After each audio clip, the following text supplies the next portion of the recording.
Ladies and gentlemen, today court looks rather different. There's no judge, there's no witnesses, there's only a defense for a case and, of course, a jury to decide the verdict. My name is Yona, Dyar, and I'll be discussing with you today this case of law and morality. What is right and wrong? If the law says it's wrong, is it actually wrong? By the end of my talk, you, the jury, will deliver your own verdict. Now, to warm us all up, I'm gonna start with an ethical question, if you will. Right?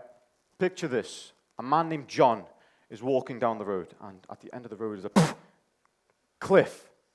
Right? If he falls down, he's just gonna die. Now, the thing about John is that he's blind. Okay? He's blind and he's walking unassisted without his white cane. Right? That's Exhibit A. Now, Exhibit B, we've got Susan. Now, Susan, she spots this predicament, and the fact about Susan, she actually knows John. So she knows that John is blind. And she knows, and she's got plenty of time to warn John before he falls to his doom. But here's the final fact about this case. Susan does not like John. Right? In fact, she hates him. So she just turns the other way and, lets John walk off to his doom. Now, is Susan accountable for John's death? Okay? I'm going to ask us to put our hands up. Do we think she's legally accountable for John's death? Put your hands up if she is, if you think she is. We got some hands? We got some hands? Put your hands up if you think she should be held accountable. Not if she will, if she should be. Interesting. Very, very mixed opinion. Well, this question is just an example of how sometimes law and morality can collide. Now, without further ado, let's begin with the first suspect, law. Now, to get started with law, picture this. Imagine a world without consequence, where anybody can murder or steal. A world without responsibility, where parents don't have to take care of their children. A world without regulation, no health inspections, no traffic lights. It sounds chaotic, kind of sounds like the Purge. Well, that's essentially why we have the law, right? Laws are written rules. They tell us what we must do, such as pay tax, and of course what we can't do, murder. Now, the thing about the law is that, in theory, everybody is equal under the law. Again, in theory, if a lord and a Joe Schmo both committed a murder with the same evidence, they should both be in prison for the same time. Now, another thing about the law is that it's flexible. It can always change from a society's new point of view. A law of the past, we are not held back by a law of the past. Now, I'm praising law, okay, but some of you might ask, well, if the law's so great, then how come guilty people get set free? How come innocents get wrongfully convicted? And the answer that I've come up with is human error. Now, sometimes there might be a bias in the judge or jury. Or maybe sometimes the evidence was just handled wrong, leading the judge to make a small mistake. It's just the probability of a mistake happening, that's the issue. Imagine a doctor of 10 years, right? The probability of them making a small mistake, is so close to zero, but it's never actually zero, because there's always a small chance that they can make a mistake. Now, final part about the law is that the law is made by the government's sense of right and wrong. And in the UK, we elect the government, so their sense of right and wrong stems from our sense of right and wrong. But what if a government wasn't so right? What if rather the government was evil? I'll give us an example. Did you know that, technically speaking, Nazi Germany didn't break a single law within their country? They killed 6 million innocent Jews, and they didn't break a single law. Well, obviously, this is because Hitler created the law. He made it so it was justified for this action. If you ask a Nazi why they'd kill an innocent person on the street, they just tell you that it's just how things are done around here. Right? It's the law. It's justified. Technically speaking, Anne Frank was a criminal. So was the person who hid Anne Frank. Now, getting on the topic of criminals, who here is a criminal? All right? Put your hand up if you're a criminal. Ooh, oh really? I see one criminal there. All right? Oh, another one there. But really, I'm not seeing third one, fourth, but fifth. All right. Enough of the comedians, guys. Right? I'm not seeing enough hands. I'm really not. Right? So we're going to play a game, ladies and gentlemen. We're going to play a game. All right? When I ask you to, I'm going to ask you guys to hold your hands up. Right? I'm going to read a list of crimes. And if you've ever committed this crime, you put your hand down and accept that you're a filthy, dirty criminal scumbag. Let's begin. Right? Everybody hands up, right? Absolutely everyone, right? Thank you. Let's begin with the first one. Speeding. Oh, half the adults just went down. We've got parking for longer than 10 seconds in a yellow line. Oh, okay, some strong contenders. I'm not seeing too much drivers in the crowd, so I'll skip over the driving ones. We've got, let's see here, quite small writing. We've got watching a movie or a TV show on a dodgy website or a dodgy box. Yeah, most people are gone, right? Next up, we've got, all right, hang on. How much people are even still putting their hands up?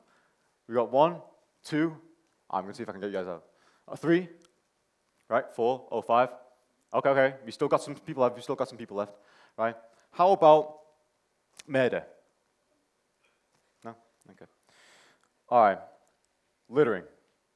Have you ever littered? Even spitting out a chewy in public. Have you ever done?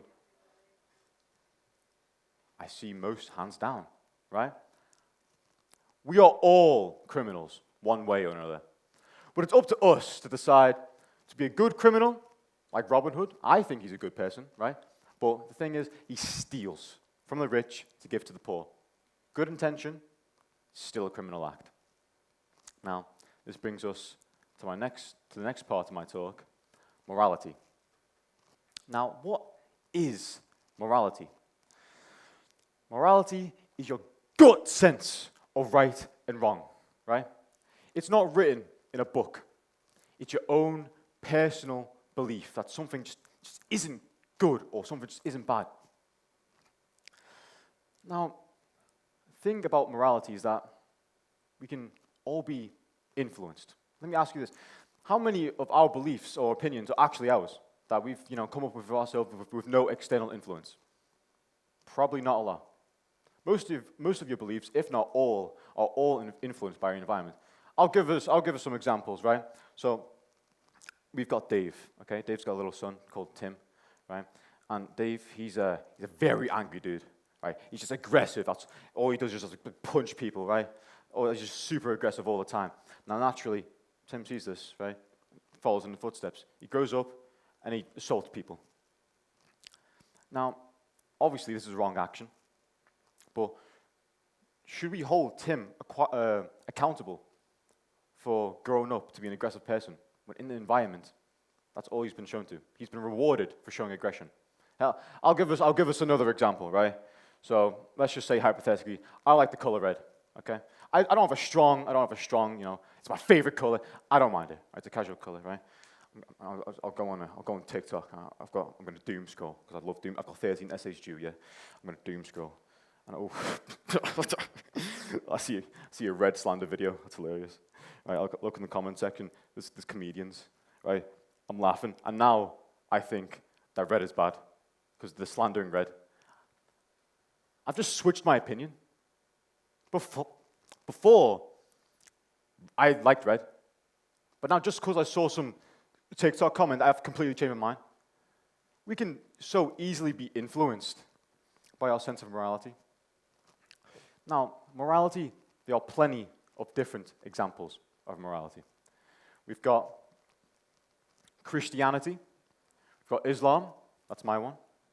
We've got some philosophies as well. Stoicism, and nihilism. I've actually got a bone to pick with nihilism, okay? Now, nihilism is the philosophy that life's meaningless because we're all going to die someday, okay? What a miserable way to live.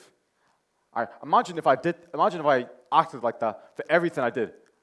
Oh, I'm not going to watch that film. I'm just going to finish it.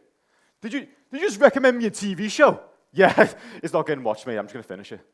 We don't live to die, right? We live to know. What does the next day bring me?